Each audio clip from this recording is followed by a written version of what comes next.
Well, good afternoon. Welcome you to Carteret Community College and our presentation today on Islam in America, from the first Muslims to contemporary debates. We would like to welcome those with us in attendance in our auditorium today, and especially like to welcome those who are visiting us via Zoom. We are pleased to be collaborating with the Carolina Center for Public Humanities, the Centers for Middle Eastern and Islamic Studies at the University of North Carolina at Chapel Hill, and Duke University.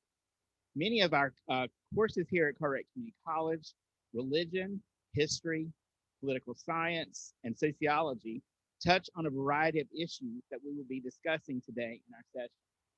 We are excited about our presenters today and invite you to participate with us during our question and answer period following their presentations today. Again, thank you and welcome to Carteret Community College. Now I'm going to turn it over to Joanna. And Joanna is going to introduce our panelists for today and get our program started. Thank you very much. Hi, thank you so much, Johnny, for that welcome. And a huge thank you as well to DeRay Hill, to Heather Hebert, to Maggie Brown, Kyle McMillian, and everyone else at Carteret who made today's event possible. My name is Joanna Sirk-Smith, and I'm the Associate Director for State Outreach at Carolina Public Humanities. And we're so pleased to be holding today's event in collaboration with our partners at Carteret Community College, as well as with the generous support of the Omar Ibn Said Initiative, which is based out of UNC's Center for Middle East and Islamic Studies and the Duke University Middle East Studies Center. And this is certainly our first adventure with hybrid programming. So I want to thank you all in advance for your patience with us as we navigate for the first time having a virtual and an in-person audience.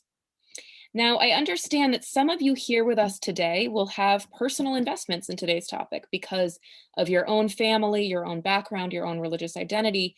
And so we do encourage you all to share those perspectives with us during our conversation after today's presentation. Those of you who are in the room with Johnny, you can ask your questions live. And those of you on Zoom can submit questions at any time through the Q&A button at the bottom of your screen. And we'll get to as many of those questions as possible during our conversation after the presentations. And I also want to encourage folks to feel free to ask clarifying questions today. If you need a term defined or you need additional historical context, please go ahead and put that in the Q&A and we'll be sure to address it. So at this point, I'd like to welcome on our two speakers for today and to hand the floor over to them. First, we will be joined by Hina Muneeruddin, doctoral candidate in religious studies at UNC Chapel Hill. And before arriving at Chapel Hill, she received a BA from Northwestern University and an MA from Columbia University. Hina's work focuses on Islam, gender, sexuality, and queerness. And we are also joined today by Yasmine Flodin-Ali, a PhD student in religious studies also at UNC Chapel Hill. Before beginning her doctoral studies, Yasmine received a BA from the University of Wisconsin at Madison, as well as a Master's of Theological Studies from Harvard Divinity School. And Yasmine's research focuses largely on race and Islam. So Yasmine and Hina, thank you so much for being here with us today. Thanks for having us. Thank you.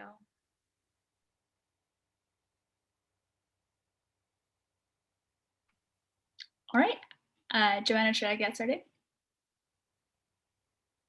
Great.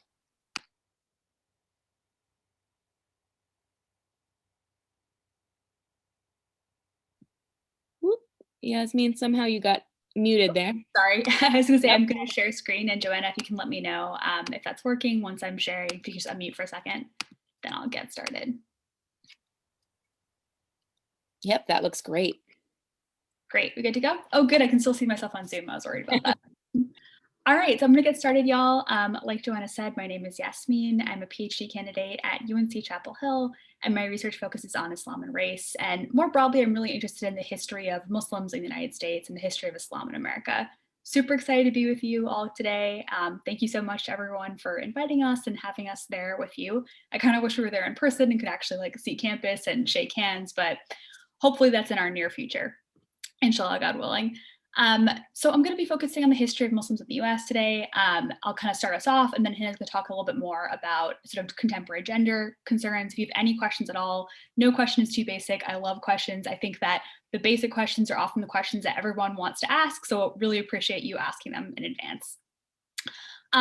I am talking about the history of Islam in America because it's my research topic, but also I think it's a really important focus to take because it undoes a lot of sort of stereotypes that we have about this sort of mythical idea of Muslims always being exotic and being out there somewhere, when in reality there have been Muslims in the US before the Revolutionary War, which I think is a really interesting fact that not a lot of people know about, but hopefully increasing number of folks know about. Some images that I've got up on the screen here, all the way to the left. These are Syrian immigrants who are praying in one of America's first mosques, which is in Iowa. It was built in the 1930s. This is Malcolm X, who was a really important civil rights and thought leader associated with the Nation of Islam, though he later left the Nation of Islam. And then all the way over here to the right, I have a contemporary mosque in Houston, Texas, which is serving a mostly Latinx or Latino population. It's just kind of a little bit of a sneak peek at the diversity that has existed both in the past amongst Muslims in the US, but also in the present. So with that, we're going to start off by talking a little bit about the first Muslims in America. Any conversation about Islam in the US has to start with the first Muslims in the US who were enslaved Muslims. So they were enslaved peoples who were taken to the US through the transatlantic slave trade, largely from North Africa and West Africa. In the very, very beginning, the first sort of like Muslim that we have record of was named Estebancio, and he was taken from what is now present-day Morocco to Portugal, then to Spain, and then came to the US. But later waves of enslaved Muslims were more from West Africa. So what we would contemporarily think about as Senegal, Gambia, that region of Africa. And exact numbers are really hard to come by because records were sort of like sloppy and didn't take into account the way that enslaved people identified themselves. But it seems based on names and ledgers and what we can approximate that about 15 to 20% of all enslaved people in the US were Muslim. Could be as low as 10, could be as high as 20. I personally think it's more around 10. A really interesting thing about that number is that there were also a number of people who came to the US who might have had exposure to Islam and might have sort of like had Islamic practices, but not have identified as Muslim, which is a little tricky for our contemporary notions of religion. But that just is to say that there were people who came from certain backgrounds who may have been, for example, polytheistic, but may have been influenced by living under a Muslim government before the time of their kidnapping and enslavement. And so they might have like sort of been drawn to certain practices that we would associate with Islam in West Africa. One particularly famous enslaved Muslim was a really interesting man named Omar ibn Said, who initiated that sponsoring this today is named after. Really important, really interesting legacy, and a legacy that's very close to home. So Omar ibn Said was born in West Africa. When he was in his 30s, he was kidnapped, taken to the United States, and ends up in Fayetteville, North Carolina, where he lives the rest of his life. He dies a year before the end of the Civil War is finished. And he produces a number of documents, including the only autobiography that we have in Arabic about his life. Really important document because not only is it sort of unique, but also there aren't that many narratives of people who were enslaved that were written while they were enslaved. And there's a lot of really interesting questions about how do we deal with this document? How do we interpret it, knowing that he wrote it while he was still under, subjugation. And he was owned or enslaved by the brother to the governor of North Carolina. So a pretty powerful family, the Owen family. And his documents are still with us, and some really interesting work is currently being done to translate them and think more about his life and his broader context. Some more general notes on sort of Muslims in the antebellum South. There's an interesting shift where initially Islam is seen as a sort of like civilizing factor. So to the extent that slave owners are aware that their enslaved people are Muslim, they sort of see it as like, oh, they're like a little more civilized, they're closer to Christianity. But then later on it becomes sort of an issue, especially because Islam is associated with literacy, and there's a fear of people communicating, there's a fear of people, potentially being able to exchange information in ways that would undermine the institution of slavery. So interesting shift there. Very different context, but we don't have a lot of movement for a while. But then in like late 1800s and early 1900s, we have some Muslims who are voluntarily, some pushed by colonialism, but are choosing to come to the United States and are immigrating. And I think this is a really exciting and interesting time period because a lot of narratives about Muslim immigration to the US will really focus more on the 1960s, and we'll get to that in a little bit. But I think it's important to know that there were Muslims who were coming to the US earlier. And often they weren't read as Muslim. Sometimes they were thought of as Hindu, really depended. A lot of it was based on sort of color and perceptions of race. But there were Muslims who came earlier. Also, a lot of them were a little bit more transnational than later waves of immigration. So meaning that some of them would like sort of settle here, kind of, you know, build roots, but they still would go back to South Asia. They would still kind of like make sort of a trade network. And so I think that part of the reason that we might not hear about this period of history as much is because it's a less sort of standard assimilation model where someone moves and then they just sort of stay here. There's a little bit more movement perhaps. So the Immigration Act of 1924, though, that introduces really strict quotas and sort of stops a lot of Asian immigration. But there are still people who are finding loopholes, who are finding ways to come back and forth, but it's not sort of on the same level. I included this picture here that I think is really important and interesting because it's kind of the most famous case about a South Asian man sort of trying to get citizenship. In this time period, citizenship was based on race. You had to be either Black or white, which poses a problem for people coming from Asia and coming from what we would now contemporarily think of as the Middle East. This is the most sort of more famous case, so I included it even though he's Sikh, he's not Muslim, but I think it's still an important part of the conversation. There were also a number of cases with Muslims and Arabs, a bunch of important legal cases. But this is the case called United States versus Bhagat Singh Thind. He tries to say that he's Aryan, and that's denied. But there's cases, legal cases that go in all sorts of different directions, and you kind of start to realize how powerful the category of race is, but also how to kind of socially constructed it is and not rooted in biological reality. For example, you have a bunch of Muslim Arabs who are arguing, hey, you know, I'm from Syria, that's the land that Jesus Christ was from, therefore I have connections to Christianity and I should be an American citizen. All sorts of interesting arguments in order for people to try and stay in the US. Some people sort of like, you know, find families and kind of create connections here and they'd like to stay here. There's also kind of starting in the 1920s, a bunch of different interesting movements with African-American converts to Islam. A number of these movements are kind of trying to create a connection and sort of reach back, and people are sort of speculating that their ancestors might have been Muslim. And whether that's like true or not, I think is less important than the kind of like important emotional resonance that kind of argument has. So I have here some pictures from the Nation of Islam, but there's an earlier group also called the Moorish Science Temple, which is super, super interesting. They are this group that decides to kind of create their own identity cards. They wear turbans, and in a lot of ways they kind of challenge American racial logic. And in some incredible cases, it's actually worked. People were like, okay, I guess you are Moors and not African-American, not Black. So there's this kind of like way of associating Islam with almost like a racial identity, and certainly with an identity that's seen as sort of empowering and as opposition to and resistance to American white Protestantism. The most kind of famous example group of this is the Nation of Islam, which comes into being in the 1930s under the leadership of Elijah Muhammad. It's a Black separatist movement, but Malcolm X also links the Nation of Islam to third world liberation movements. There's an emphasis on economic independence, which is super important. So selling newspapers, selling bean pies, selling things that are produced by the community for the community. And there is some contrast to Martin Luther King and the civil rights movement, but I think there's more overlap than we tend to think of. So for example, Malcolm X gives a really famous speech called The Ballot or the Bullet, which emphasizes the importance of voting and sort of civil participation. Malcolm X is probably the most well-known kind of representative of this movement, but there's a lot of diversity within it. And then he eventually breaks with Elijah Muhammad and transitions to Sunni Islam. And after Elijah Muhammad dies, his son, Warith Muhammad, translates and sort of moves the majority of the Nation of Islam to the mainstream kind of Muslim group, which just means majoritarily, like numerically mainstream, which are Sunnis.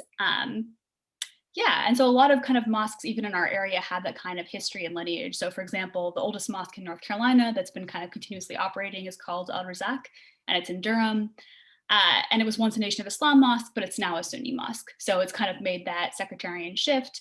But there are folks who have been there all the way through who followed Warith Muhammad, the son of this important leader, to Sunni Islam.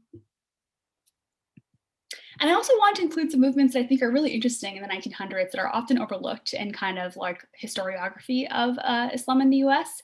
The first one there is Islamic Mission of America. So this is a very small movement, but I think it's interesting because it's an early Sunni African-American movement. So there are all these interesting movements that are not like what we would necessarily call orthodox, meaning not in the numerical majority of Sunnism. like the Ahmadiyya, like the Nation of Islam that I was just talking about. But Islamic Mission of America is a Sunni movement. It's founded in Harlem, and it's founded by a Grenadian immigrant named Sheikh Dawood and his wife, Mother Khadija, in New York City. And it's a really cool example of, in a time where life is very racially divided, arguably not that much unlike our own times, bringing kind of different groups together. So, you know, Sheikh Dawood identifies as Black, but he's also an immigrant. And there's a lot of African-American Muslims who come to this mosque, but there's also a lot of immigrants, in particular, a lot of seamen who are docked in New York's harbor, who are looking for a place to worship. And they're from all over the world. They're from Yemen, they're from Madagascar. Some are from contemporary, like South Asia, so what we would now call Pakistan, India, Bangladesh, those countries. Yeah, and it's a place where a lot of different people and ideas are coming together, not always perfectly, sometimes with clash, but it's an interesting space that I think is very diverse in a time that we don't often think about diversity coming together in a Muslim context. So that's Islamic Mission of America. Also, I'll just briefly touch on the Ahmadiyya, which I think is a really interesting movement. It's a South Asian movement. They are heavily persecuted in South Asia. I think this is also a good thing to think about, just to think about not only diversity in terms of ethnic diversity, but also in terms of like theological diversity. There's a ton of theological diversity in Islam. So the Ahmadiyya are kind of a sect that form in South Asia as a response to British colonialism, and then they become a huge proselytizing sect. So this is Mufti Muhammad Sadiq, who came from India to the United States to spread the message of Islam. He ends up kind of being jailed because immigration lawyers in Philadelphia, where he first arrives, think that he's promoting multiple marriages. That's their perception of Islam. And while he's in jail, he meets a lot of folks of color who are incarcerated, and he's like, okay, this is going to be the people that I proselytize to. And he sort of kind of pitches Islam as this movement that will heal America from racial division. He ends up setting up his kind of headquarters in Chicago, and a lot of people who are coming from the Great Migration from the American South to Chicago find their way to this movement. It's a really interesting kind of early multiracial coalition. There still are the Ahmadiyya in the United States. It's still a big movement, not as big as it was in this time period, and it is now largely South Asian people who are kind of like fleeing persecution from South Asia to the US. So these are a lot of movements, no need to keep track of all of them, but I think it's just kind of cool to know how much diversity existed in this time period in the 1900s. And I'm going to stop like close to the 1900s because I think that a little more is known about more recent history. It's cool to know that it just like has a longer kind of timeline. So kind of last history fact that I have here, the Immigration Naturalization Act of 1965 passes. It's a photo of Lyndon B. Johnson signing it. He famously said that it was only a sort of symbolic gesture and it would change nothing. Couldn't have been further from the truth. It just really opened up non-white immigration to the US, and included in that with many different people were Muslims. And that really changes the landscape of Islam in the United States and the sort of demographics of Muslims who are here. They're just much larger numbers of people after that. And it also leads to more institution building. So more mosques, more Islamic centers, more visible kind of representations of Islam that I think, whereas it might have been a little more underground earlier and like a little bit less visible into something that the average American who was not Muslim was a little bit less aware of, that they might have had Muslim neighbors. So that's a huge change. I kind of, because I focus on race and Muslims, I just thought it would be interesting to kind of end with a little bit of a breakdown of Muslims today. So about 40% of Muslims today in the US are deemed as white by the census, but there's kind of an issue with the census where people of Persian background and people who are Arab are deemed white, which they don't necessarily agree with. So that's interesting, but that's kind of the folks that are in that category. 20% are Asians, so that will include like mostly South Asians, but it could also include Indonesians. Other folks from Asia, 20% are Black, so African-American, recent immigrants from African countries, and then Latino is another category. That's all I had for y'all. I'm really excited for your questions and for Hina's presentation and for more of a conversation. I just wanted to end with a quick plug. I've got an educational Instagram account where I post about just kind of like the history of Muslims in the US, just kind of little tidbits, scrapbook style almost. So if you're interested in learning more, please follow along.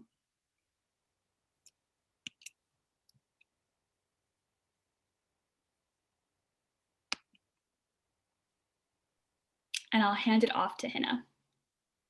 Thank you so much, Yasmine. That was really great. So I will share my screen, my presentation.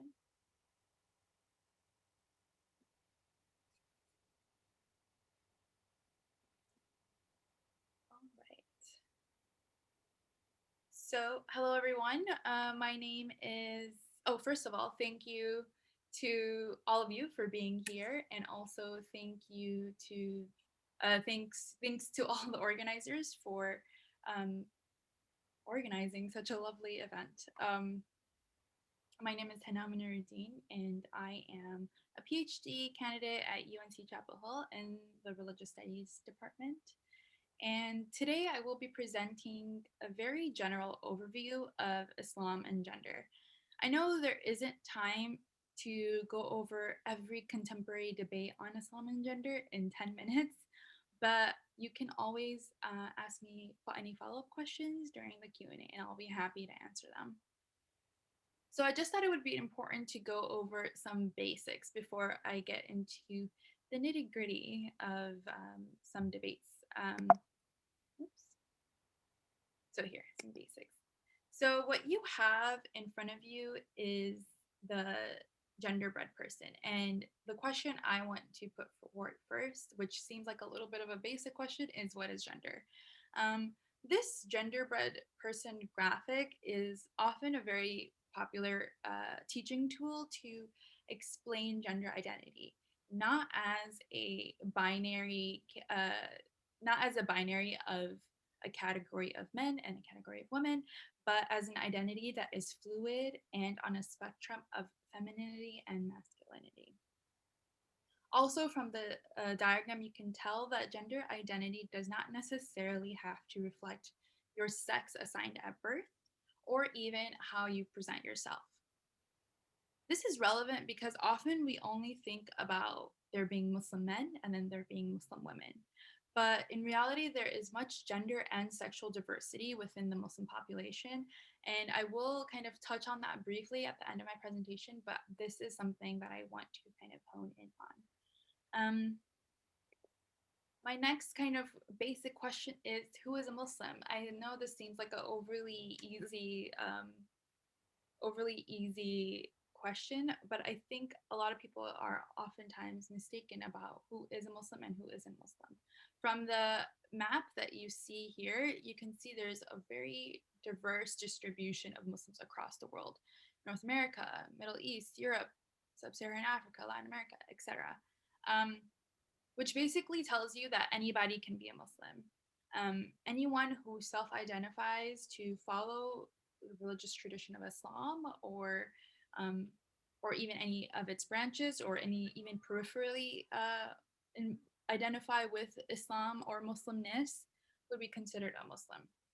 It does not refer to a particular ethnicity or people from a particular geographic region. And no, not all Arabs are Muslim. There are Arab Christians, there are Arab Jews, there are Arab atheists, etc. I wanted to present this slide to you just as a way to kind of expand kind of our understandings and definitions of who a Muslim is. Now getting into a little bit of gender and Islamic history. When Islam came to 7th century Arabia, it made a revolutionary impact on women in that society. And some of the things that it brought that was very different from how things were was that it banned things like female infanticide. It abolished women's status as property.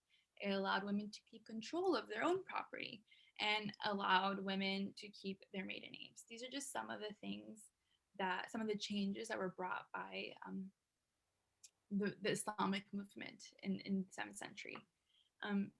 Even if you want to go back to the Quran, which is the holy text of Islam and Muslims, the Quran even makes explicit statements about the equality of men and women. And so here we have one verse which says the believers, men and women, are protectors of one another. God has promised to believers, men and women. So this kind of consistent delineation of categorizing both men and women under this category of believers is meant to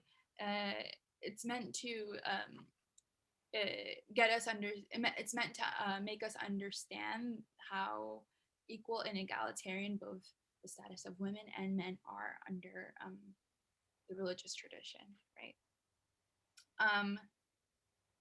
Now, moving on, I wanted to address the Western perceptions of Muslims and Islam. There's no denying that we are inundated with stereotypical images and ideas about Muslims, especially Muslim women. And I want us to see this video to help us kind of unpack these perceptions. So let me just share that video with you now. And it's a short 3-minute video, but I think it would be very helpful in kind of unpacking our ideas about Western perceptions of Muslims.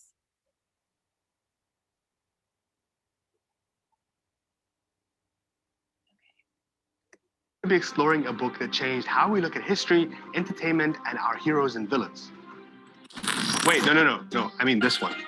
Orientalism.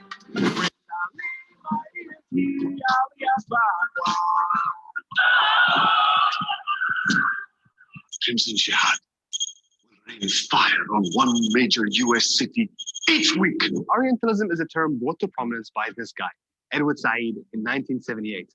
He argued that Europeans and Americans constructed images of the Orient, that includes Asian and Arab countries, that were self-serving. Images that reduced the Orient to projections that lived in the white man's imagination. Violent, stuck in the past, sensual, exotic, monstrous, mysterious, and other. You want to know what the business world thinks of you? We think 100 years ago you were living out here in tents in the desert, chopping each other's heads off, and that's exactly where you're going to be in another 100. This is it? I know we all loved Aladdin as kids, but it was basically a huge Orientalist fantasy and was so popular, it's now become a live-action film featuring Will Smith and Blueface. Seriously, what were they thinking? Its depictions of Arabs was racist as hell, from the extreme poverty to the idea of a bloodthirsty Arab man and the submissive yet seductive Arab woman. Where they cut off your ear if they don't like your face. It's barbaric, but they don't. These images present a narrative of how the Western world sees itself, superior and rational. The West is indisputably the freest, the cleanest, the fairest civilization in history. That's why so many immigrants want to move here. And everyone else as mysterious and inferior, if not outright barbaric. Well, these Arabs don't care if we kill each other. They're not going to interfere in our business. What are you doing? Indiana Jones. This is not the Australian Bachelor. It works to weave a story that the West is bringing civilization and grace to the rest of the world, saving them from themselves.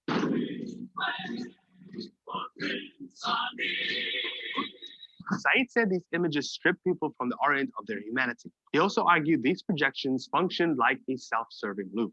You invade and conquer a people because you believe they're barbaric, and then you hope to civilize them in your own image because now you find them exotic, sensual, and in need of your help. American and coalition forces are in the early stages of military operations to disarm Iraq, to free its people, and to defend the world from grave danger. It paints how we all talk about the Middle East, the Muslim world, and the so-called Orient. And we see the impacts of that on politics and real people's lives. Donald J. Trump is calling for a total and complete shutdown of Muslims entering the United States. These ideas have been perpetuated in the politics, art, music, movies, religion, and military adventures that have underpinned the West's relationship with the Orient. Over 40 years on, Edward Said's explanation of how media and colonialism intersect is still as relevant as ever. We should keep this in mind when we try and differentiate between authentic portrayals of the Middle East and outdated, racist, and Orientalist fantasies.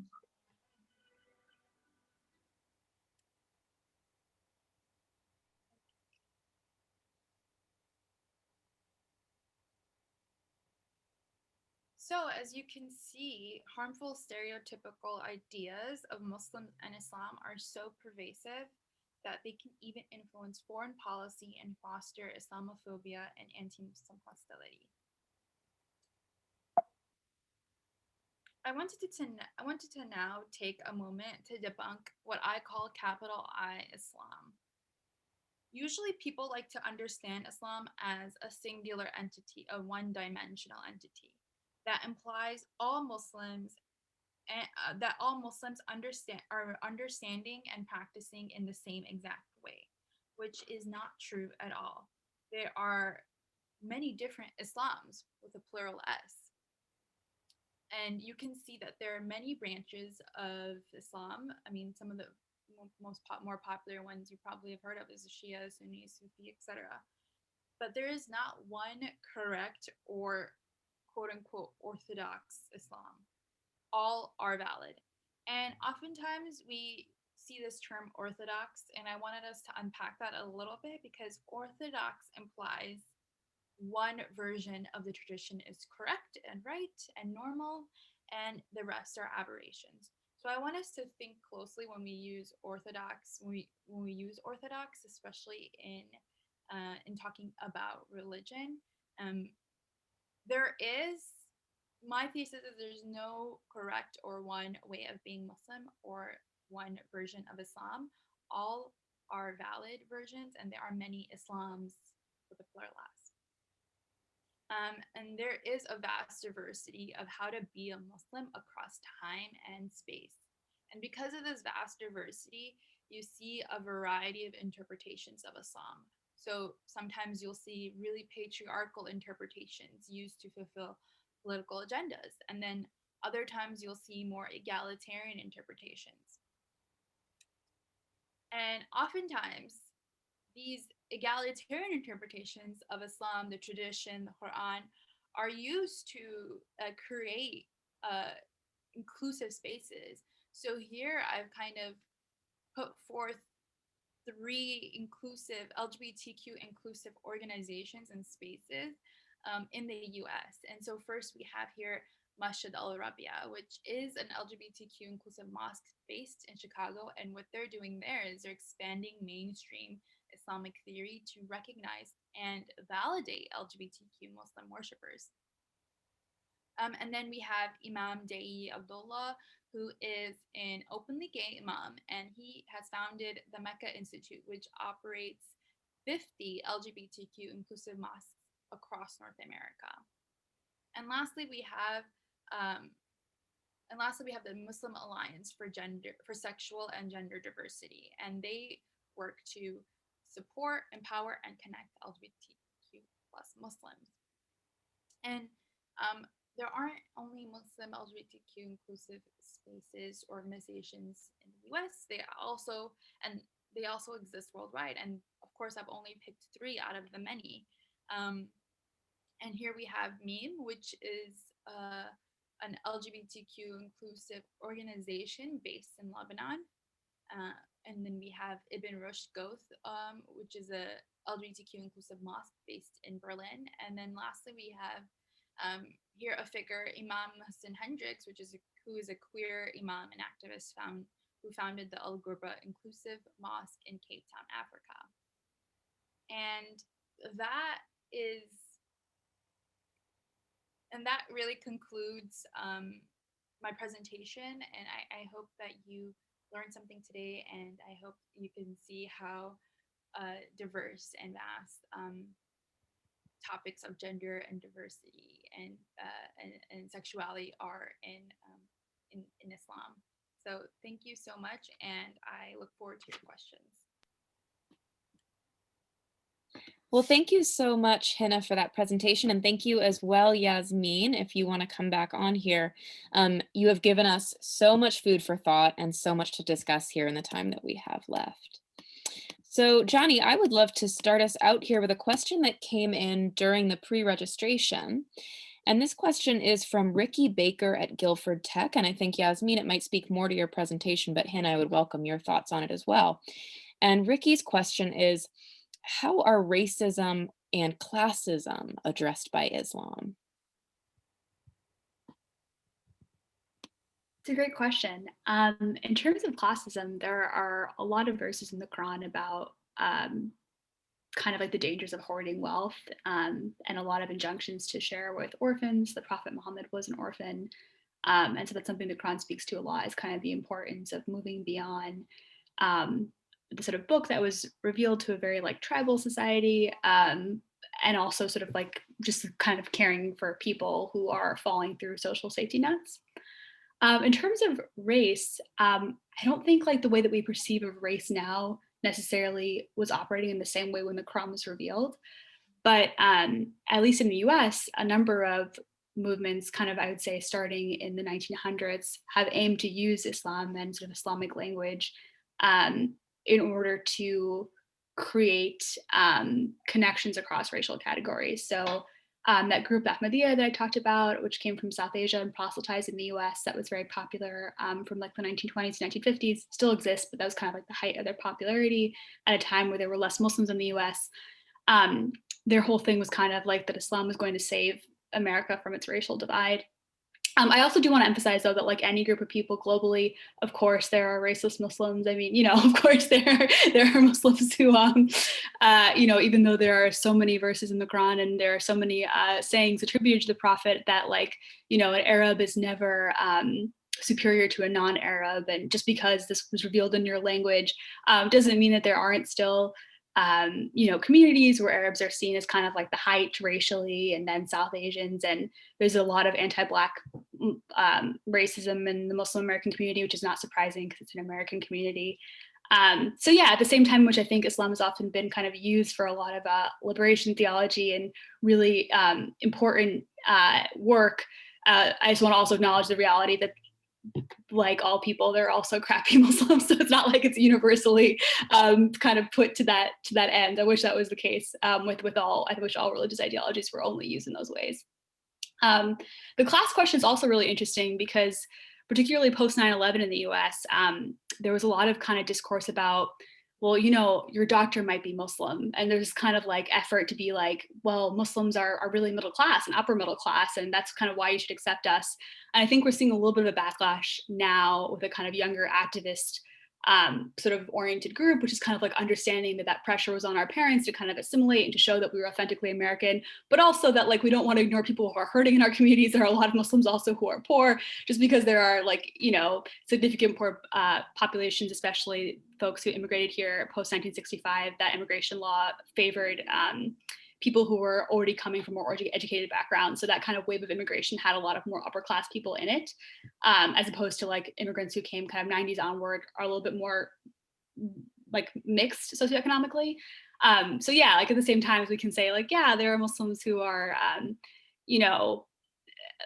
palatably middle class, there's also Muslims in the US who are struggling, and we shouldn't necessarily use that as like our accept us kind of thing. That's an interesting conversation I think is still ongoing. Thank you. It's a really great question. Hina, do you want to jump in on this at all? No, I think Yasmine did a great job. Yeah, thank you for that, Yasmine.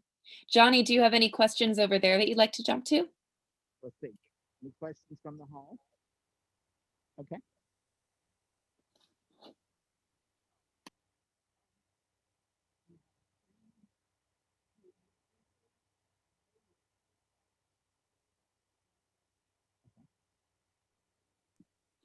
Well, we could not hear that question. Would you mind repeating it? Yeah. So the question is, she would like to know some of the basic, tenets of Islam, for example. Maybe the 5 pillars might be a good thing to discuss there. And just like, is there a creed? Is there like your prayer? That kind of, just some of the basic aspects so that people could understand the basics of Islam. Great question. So I would say the really mainstream majority branch of Islam is the Sunni tradition, and they have sort of these 5 pillars of Islam that are kind of like the basic tenets, you can say, but they are not the same as necessarily as other branches of Islam.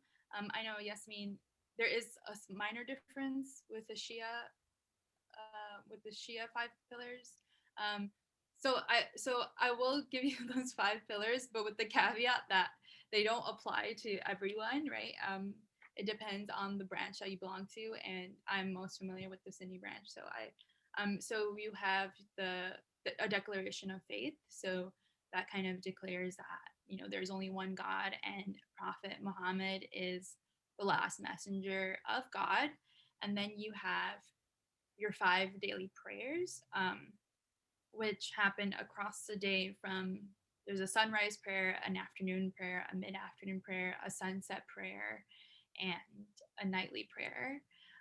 There is fasting in the month of Ramadan, which we're right in the month of Ramadan right now. And so there's 30 days of fasting from sunrise to sunset, or from dawn to sunset. And then you break your fast every day at sunset. And so there's 30 days of that. And at the end of those 30 days, we have a holiday. It's called Eid. And so I want to say the majority of Muslims celebrate that, celebrate Ramadan or practice Ramadan, however you want to say it. And then we have Zakat, which is an obligatory charity that we have to give every year, around 2.5% of your income, and that is kind of like a main tenet.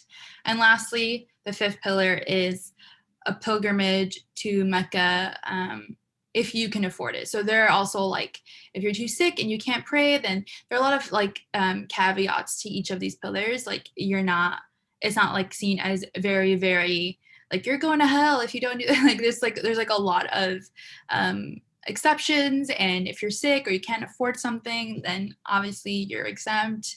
And so yeah, so that's just like very, very basic, I think, tenets.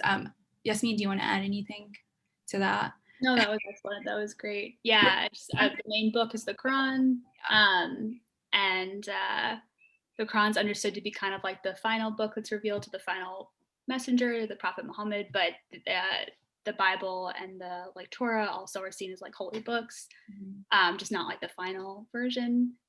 I'm sure there's like other things we could say that I'm forgetting, but yeah, that sounded great. I think Islam also recognizes other prophets as well, the validity of their message. So Jesus, Moses, Adam, like, you know, I only know 2 prophets, I guess. Noah, I don't know. There are so many. So we recognize kind of like the lineage of prophethood. And so that is also kind of, I think, something important. I don't know, maybe. Yeah, and adding on to that, I think that's like a cool thing that a lot of people might not necessarily know, that Jesus is also an important figure in Islam, just that he's not seen as like the son of God, instead he's seen as a prophet. Thank you. So if I could just add a follow-up question here from one of our audience members, Eileen Bowerlin from Carteret, who had asked about this relationship between Islam and Christianity, about where there's overlap and common ground. And I would love to bring Judaism into it as well and say, could you tell us a little bit about the connections between the 3 Abrahamic traditions? Yeah, should I start us off, Hina? Or okay, yeah. So I think biggest connection is that Islam sort of sees itself as following this kind of lineage that starts with Adam, that goes through Abraham or Ibrahim. And so, like, I was just saying, a lot of the prophets that you'll find in the Old Testament or the Torah, and even some of the figures in the New Testament, most importantly Jesus, you'll find in the Quran. And actually, really interestingly, the Quran kind of assumes a certain familiarity with those stories because it was sort of revealed in an area where there were a lot of Jews. And so it kind of assumes that people kind of know the story a little bit. Like there'll be like mentions to Musa or Moses, and it's not like, you know, here's who Moses is. It kind of assumes that you know who Moses is, which is a really interesting thing. It's kind of in dialogue and sort of continuing and in some ways slightly adapting on a conversation. This is my personal thought. It's not like a academic proclamation that's completely 100% ironclad, but I see some more similarities between Judaism and Islam in terms of like conceptions of God. There's a really big emphasis on God being sort of like one and not anthropomorphized in any kind of way. Not a lot of visual depictions. That does vary in some contexts, but generally speaking. Also just the idea that this was a book that was revealed in Arabic, and that's sort of, the Quran is only really the Quran in Arabic. Many of us, myself included, read it in translation primarily, but when you're saying your prayers, generally they're in Arabic. That's understood to be like the more authentic, that's understood to be the authentic text. You like wash your hands before you touch a Quran that's in Arabic, as opposed to if it's in a translation, you kind of have a different ritual interaction with that. I think that's very similar to treatment of the Torah. I know that like if you drop the Torah in the synagogue, the whole like congregation has to fast. That's not a tradition that we have in Islam, but I think there's a similarity in terms for our reverence for the actual physical object. Whereas I think the Bible, you might show reverence for your Bible by marking it up, right? And that's also really beautiful, but just kind of a different tradition, a different way of interacting with the text. I'm trying to think of other similarities. I think also just kind of the way of like, yeah, hearing and learning Hebrew that a lot of that, even if it's not your sort of native language, that a lot of Muslims interact with Arabic, I think is similar.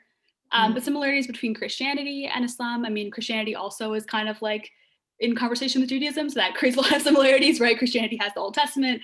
And then also I think major thing that I guess is similar between Islam and Christianity and different than Judaism is kind of the shared of having Jesus Christ be an important figure.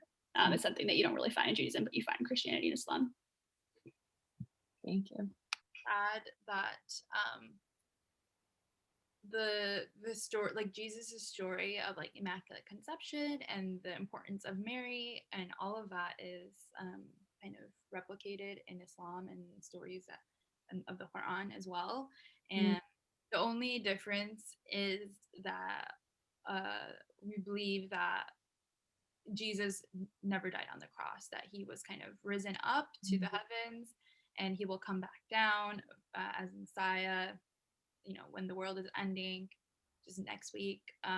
And so, but yeah, that he, that instead who was crucified on the cross was Judas, the man who betrayed him. That was the one who was actually kind of God shifted his visage to look like Jesus, and he was the one who ended up being punished. So that is like the main difference in our story of how we tell it. But other than that, everything else is pretty similar.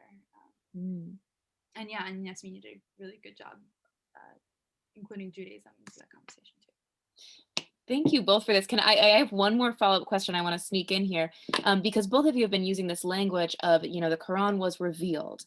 And I wonder if you could just say a little bit more about the kind of the narrative behind how the Quran came into being.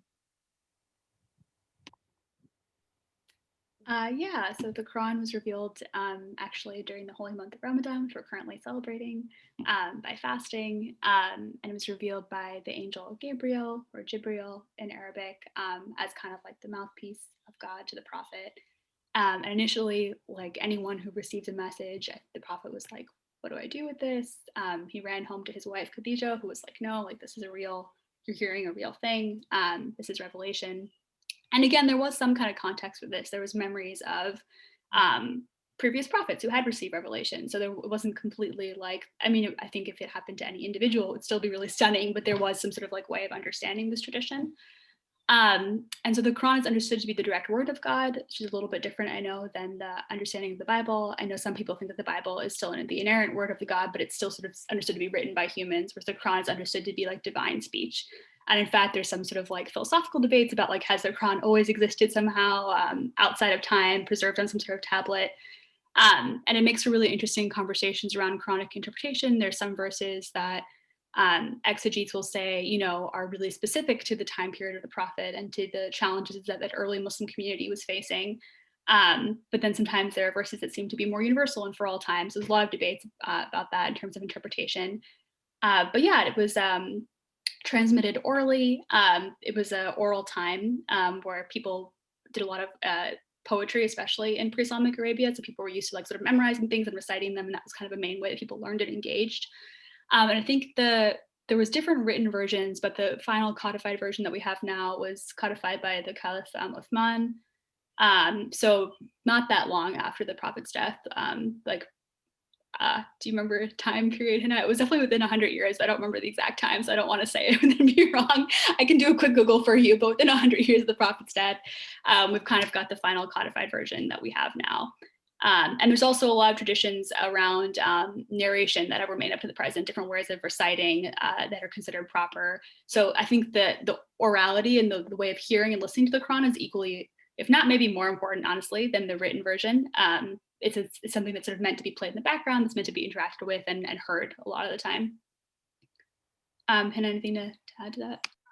I think I would just add that the Quran also refers to more of the spoken word and not necessarily like an actual book. The book has a different term. It's called a mushaf, and so that is not necessarily, so there's like a difference in like the revelation as like God's word, which Yasmine just mentioned, which we understand that to be the Quran, but the actual book of it, the written copy of it, is like a copy of that, if that makes sense. That might be getting too philosophical. I don't know. Maybe that wasn't an I'm gonna actually say benefit. that's a good point. Going back to the previous question about one counterplay with Christianity is the concept of the word being logos or rhema, which is understood in a written term or a spiritual term, a revealed term. And I think that's true for a lot of the world religions, that you can have a codified version of the written, but then there's also a different measure of what people see as the word and how that translates into belief and spirituality and behavior and all of those things. Yeah.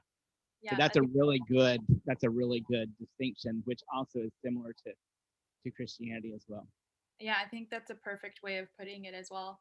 And there is a lot of emphasis. I mean, Yasmine mentioned this briefly on like recitation and how you recite, and there are like specific rhythms and tones that you can learn to recite in very different stylistic ways. And so that is kind of also meant to like kind of elicit emotion in you and elicit some, like a meditative state. And so that is the actual recitation is it's like very, very important.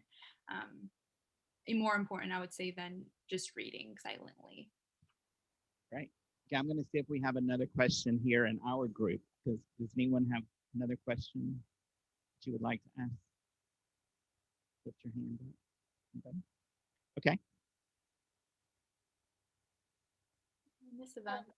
Ladies, I'm curious in your doctoral research if you encountered any gaps in literature on a research question that you were trying to follow.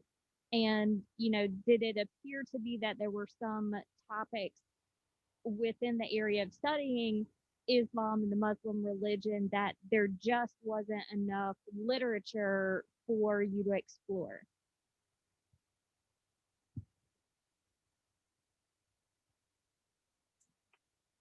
That's a good question. I guess I can, I guess that's the whole point of writing a dissertation, is like you found a topic that's kind of underexplored and you want to work towards, creating more data for this topic. So I guess I can say, so my project is on thinking about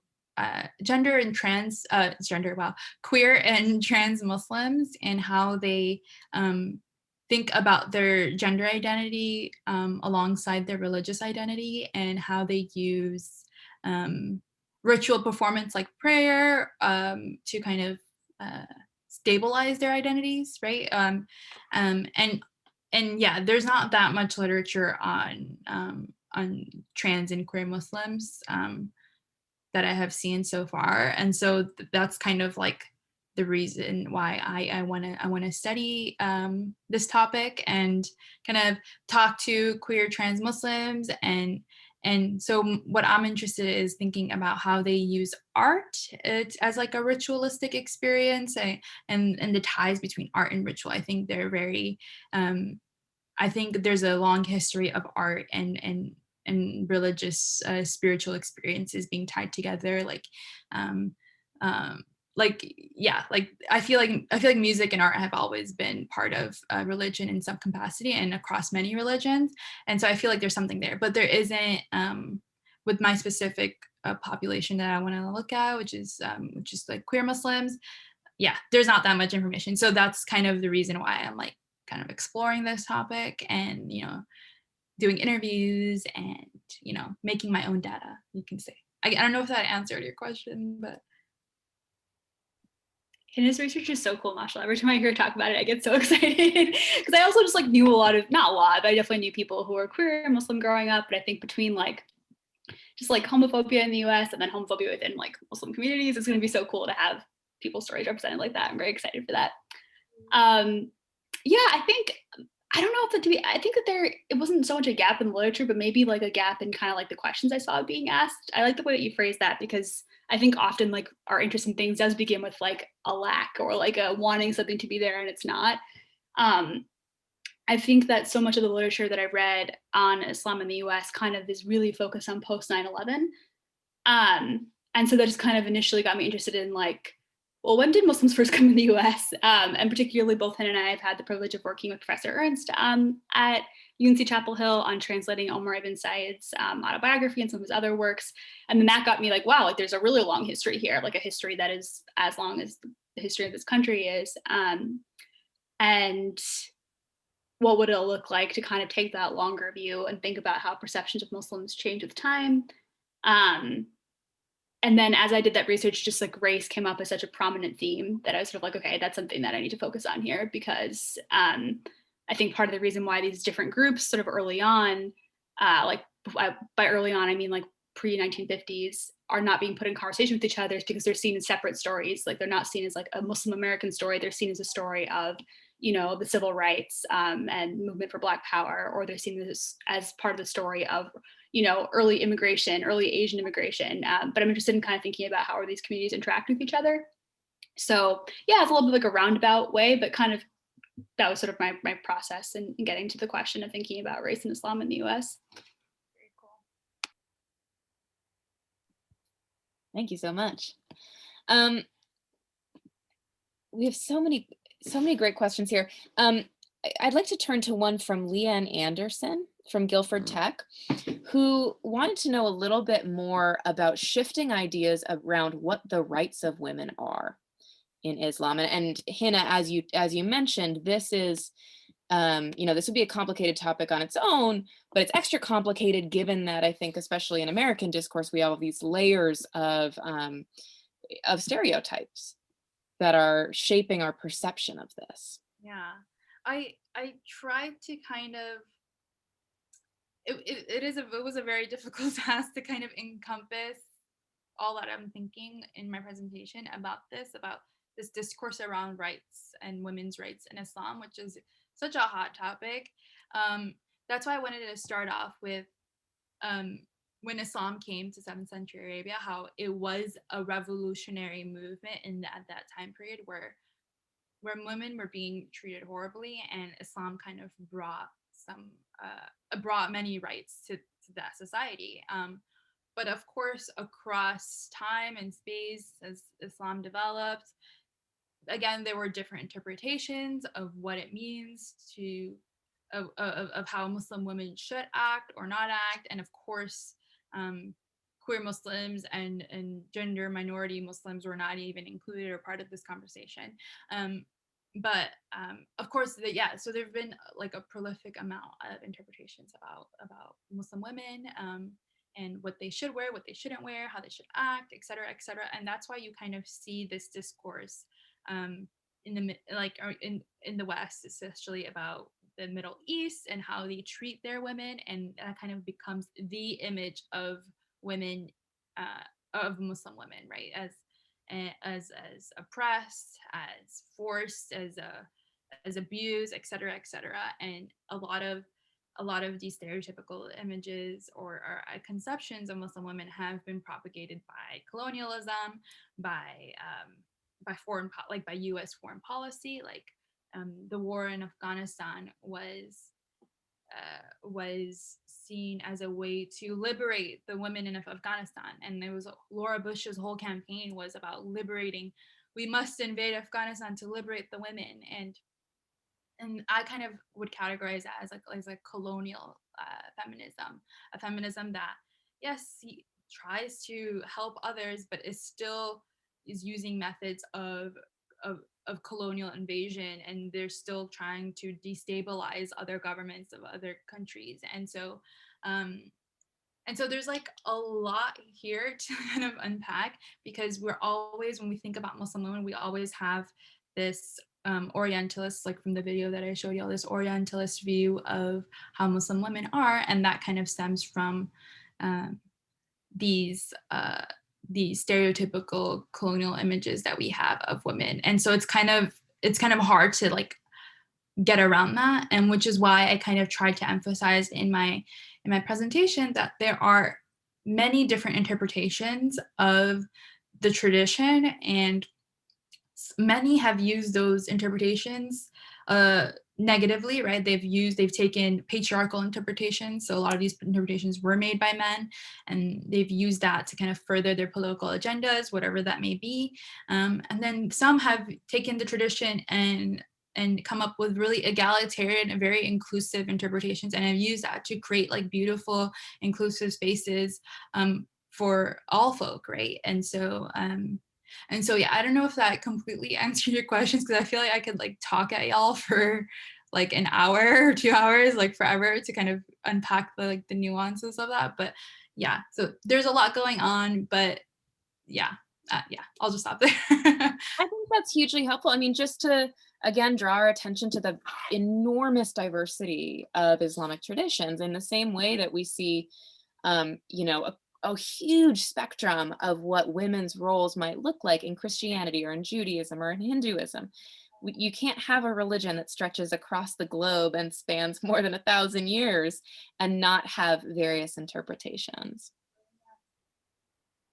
That was a great summary, John. I think that's perfect. Johnny, do we have any more questions in the auditorium there? Do we have any other questions? Okay, the question was belief in the afterlife. And again, that obviously for different Islamic traditions may be a little different, but what is some basic beliefs about the afterlife?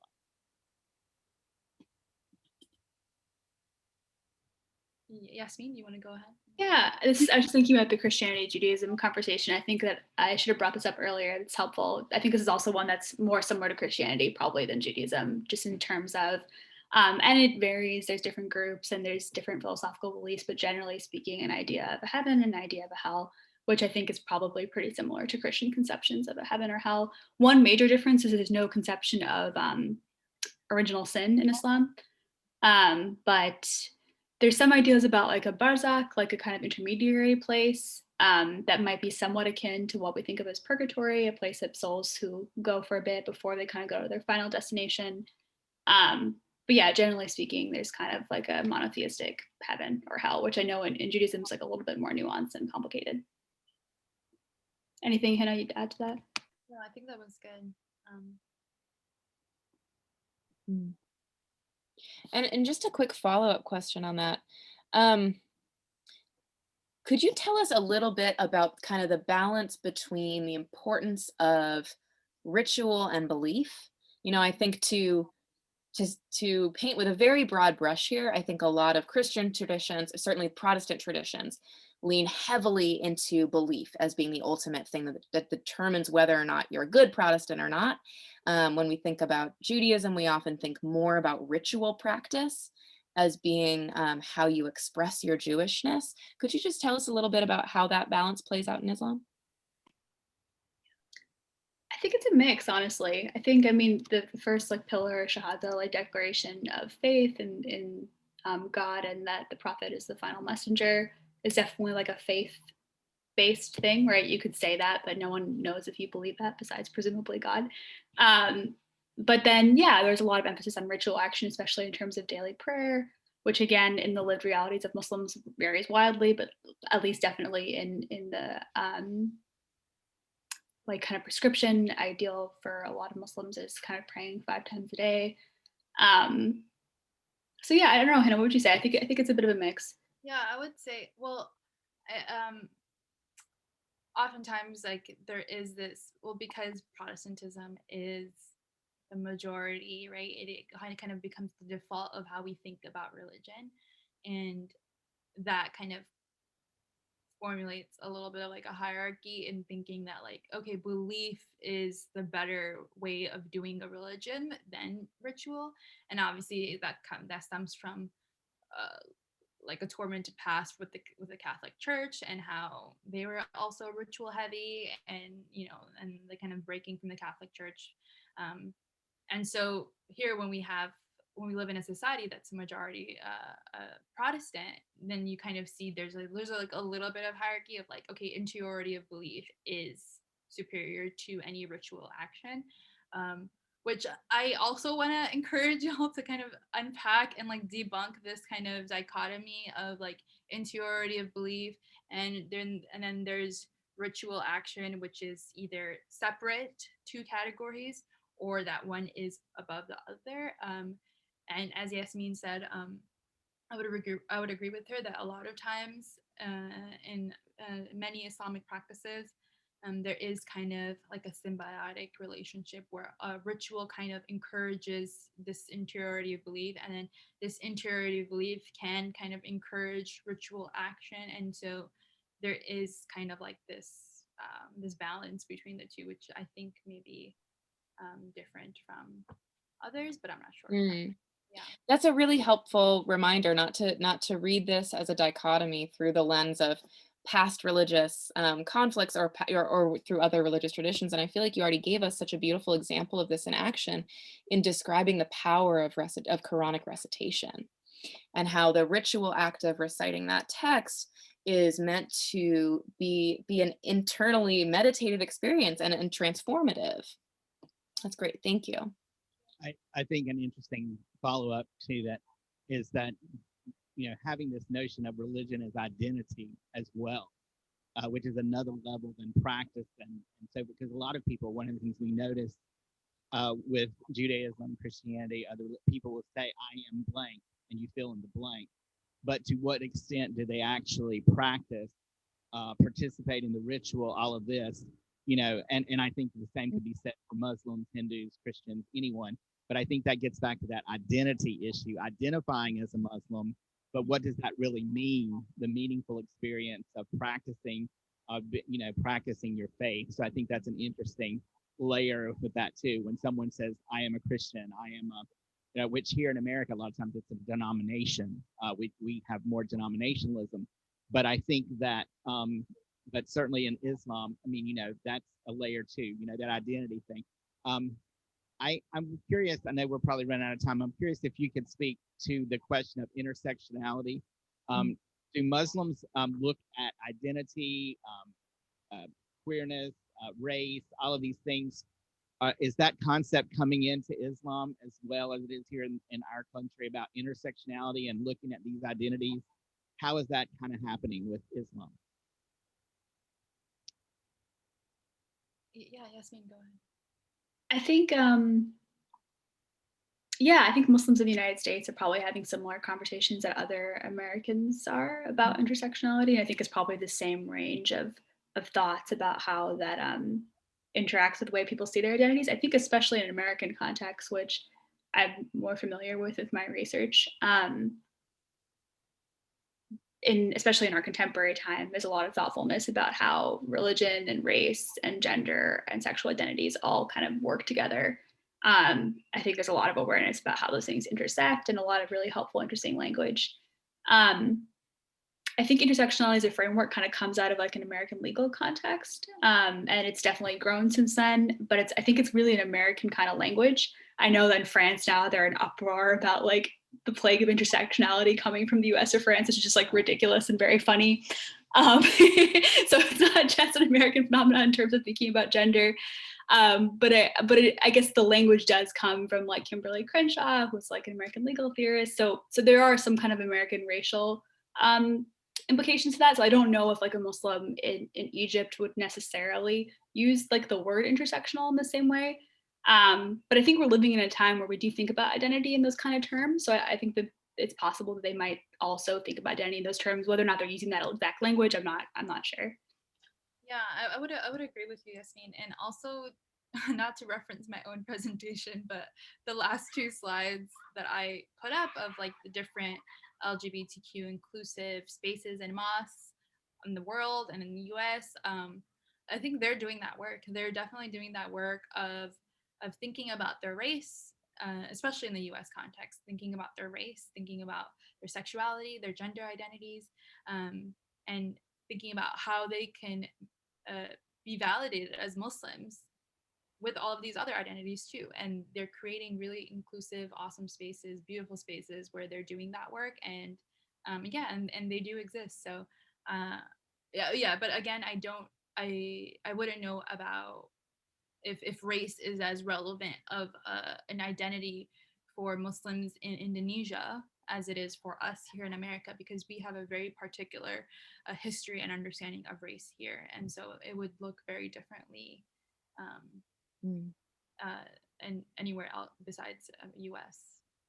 You know, we have a related question to this where Ashley Bazell is asking what role colorism plays within the Muslim community. And Yasmine, I think this gets back to something that you already hit on, which is, you know, even though this idea of race is very particular to our moment, that does not mean that discrimination based on skin color has not been a phenomena through millennia of religious history. Yeah, definitely. Just speaking to like the contemporary Muslim American community, I think colorism is definitely an issue. Also kind of related to the issue of like not across the board, but sometimes like pressure to marry people of certain racial backgrounds, which again, unfortunately is not like a unique issue to Muslims in the US, but it plays out in particular ways in Muslim communities where often, not exclusively, but often like Arabs are kind of placed at the top. Sometimes white converts are kind of lauded also for like showing the universality of Islam by converting, whereas Black converts don't often receive that same kind of treatment, though there also are white converts who will convert and have a hard time marrying, so it depends.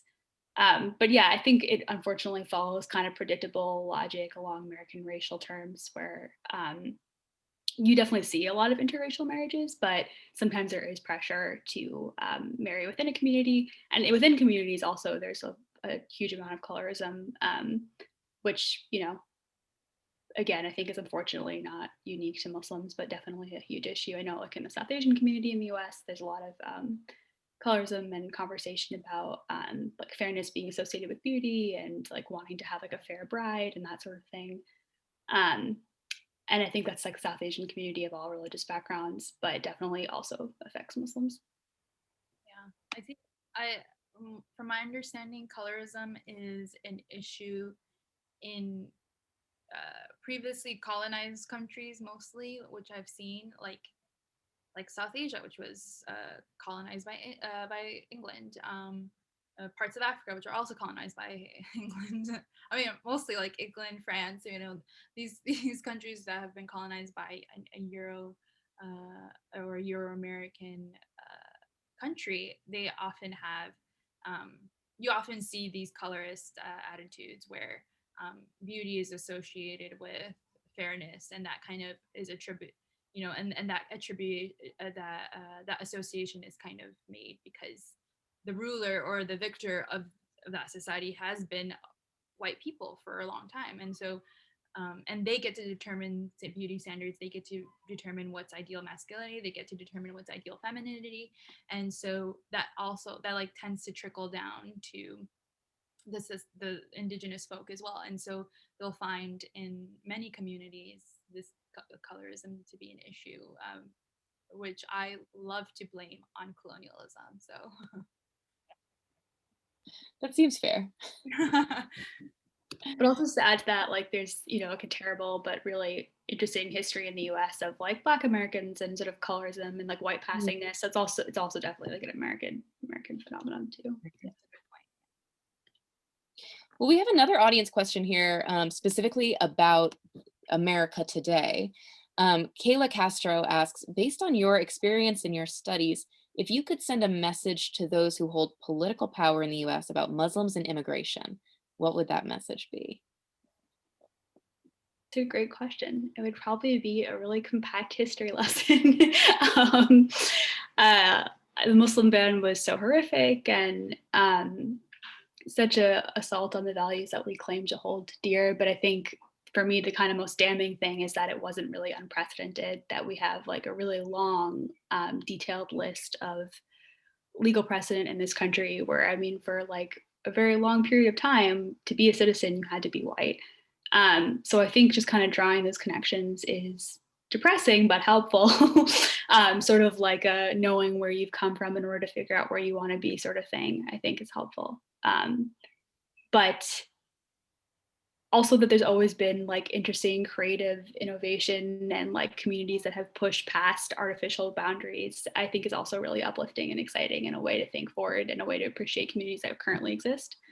I know that's kind of a broad answer, but that's something I really love about studying history is like finding like these really small communities like that community I was talking about, the Islamic Mission in Harlem, that brought together African-American Muslims and like seamen who were from all around the world. And just that kind of exchange and dialogue has always been happening and will always continue to happen, regardless of whatever laws they try to pass to prevent that sort of exchange from happening. And also just that the US, I think we tend to think of nation states as these really large, mighty things, but it is a porous thing ultimately. People are always coming in and out. A lot of people who've immigrated here and made an impact here continue to have connections all across the world. So just that kind of movement is always a part of the story, I think is interesting. Yeah, I think that was really well said, Yasmine. And I think just adding to that, it's funny that, I mean, it's not funny, but it's funny that the Muslim ban did not include Saudi Arabia, which goes to show that it's more about, financial, incentives or financial agendas that the US has, which is why they wanted to ban Muslim immigration from Muslim countries in the first place, and they labeled it Muslim to kind of just incite hate. But also there is this kind of financial incentive, political agenda that we're not exactly aware of, and we kind of, so I would just say, like, just leave us alone. Honestly, leave Muslims alone, leave brown folk alone, leave LGBTQ folk alone. Like, there is, yeah. So I don't know, there is a lot that we don't know that's going on where the US has to incite hate against a certain population in order to justify why they're doing X overseas, why they're invading a certain country, why their foreign policy looks like this, right? And an easy answer is like, okay, Muslim people are horrible people, so that's why we need to do all this. But the real reason is that they're just, fulfilling their own agendas for money, resources, land, etc. And so I think it would be hard for me to convince the US not to occupy land, resources, or money, but yeah. To add that, I love Hina's point about Saudi. I think it's like actually a myth that I've come across a couple times just in giving talks and stuff, that all Muslims are fans of Saudi. All Muslims are fans of the Kaaba and like the kind of like spiritual resonance of going on Hajj. But I'm not going to speak for all Muslims, but like I can speak for Hina and I in saying that we're not fans of Saudi's government.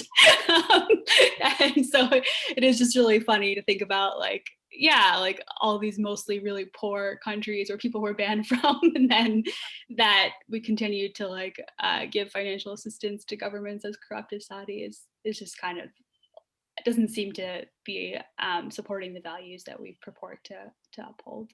And what's the most ironic is that Saudi upholds some of the most patriarchal interpretations of what it means to be Muslim, and a lot of the scary images that you see about like oppressed Muslim women come from Saudi Arabia.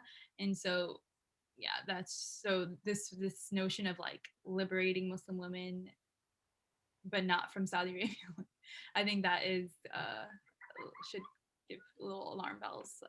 But yeah. John, I think we are out of questions in our hall. Do you have any more questions? Well, I feel we could keep you here asking questions all day, but I will end with just one kind of broad question for you.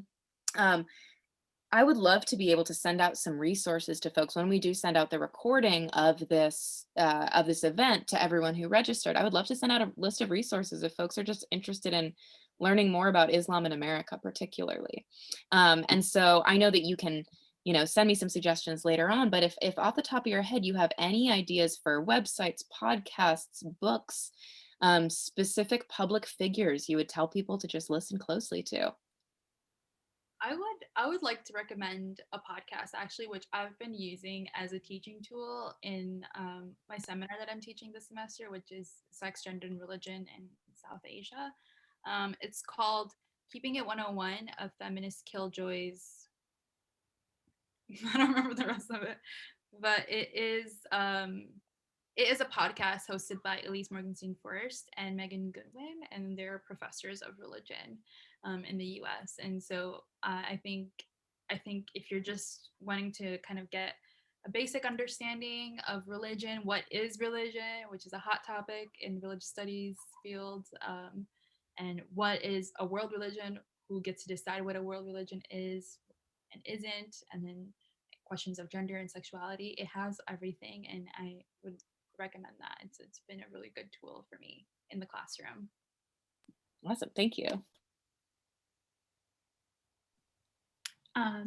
Yeah, again, American Islamicate, if you want to check out my Instagram page, it's like a fun little tour of some stories. Sapelo Square is also an amazing, amazing multimedia resource. They focus on the story of Black Muslims in the US.